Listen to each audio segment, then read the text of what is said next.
অতুলনীয় দক্ষতা, হালকা ওজন, স্বচ্ছতা এবং কারিগরি দক্ষতার কারণে পৃথিবী বিখ্যাত একটি নাম ঢাকাই মসলিন। কি এই মসলিন? কেন বিশ্বজুড়ে এত সুনাম এই ঢাকাই মসলিনের?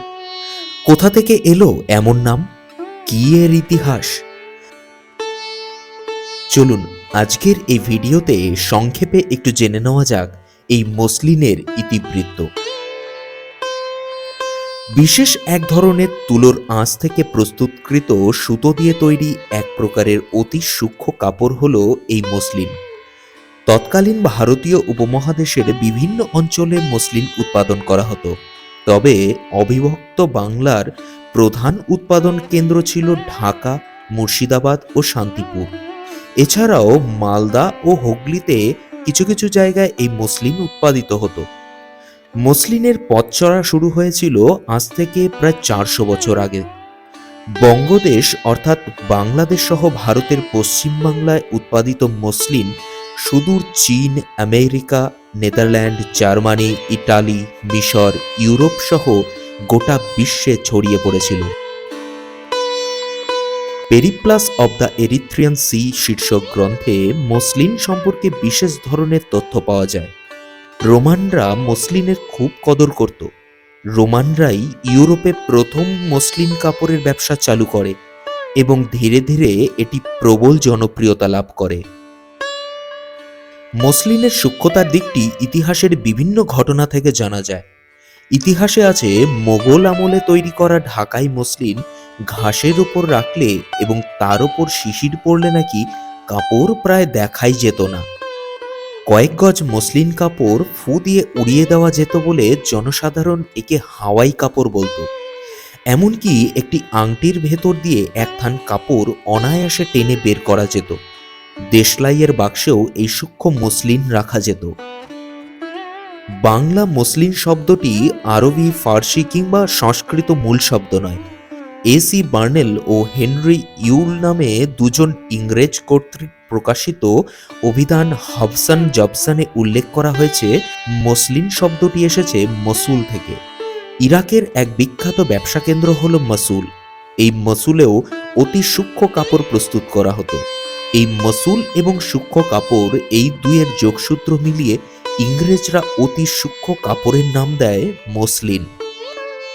ভারতীয় সূক্ষ্ম ও মিহি সুতি বস্ত্র এই মসলিনের প্রাচীনতম নমুনাটি 2000 খ্রিস্টপূর্বাব্দে মমির শবাচ্ছাদন বস্ত্র হিসেবে মিশরে পাওয়া গিয়েছিল।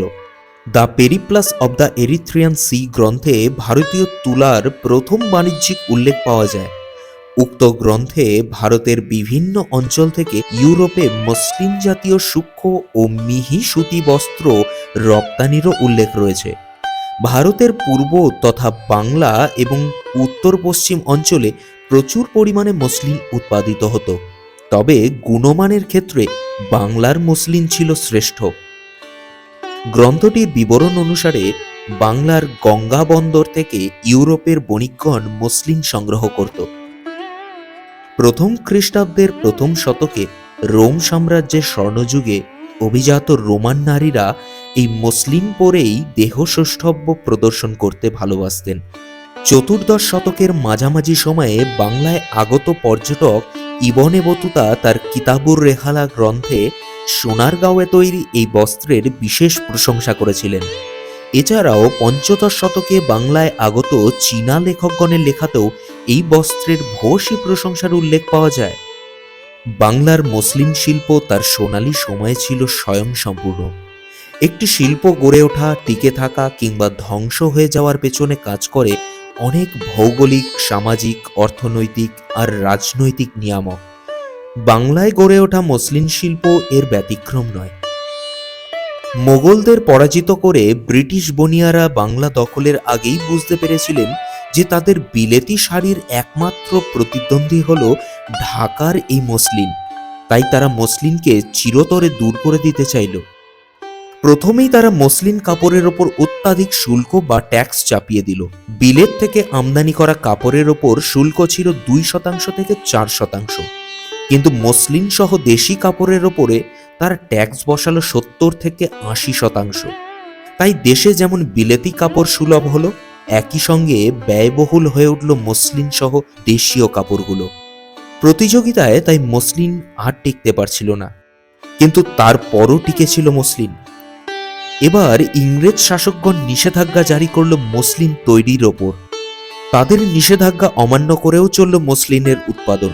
তখন ব্রিটিশরা চড়াও হলো মসলিনের কারিগরদের ওপর।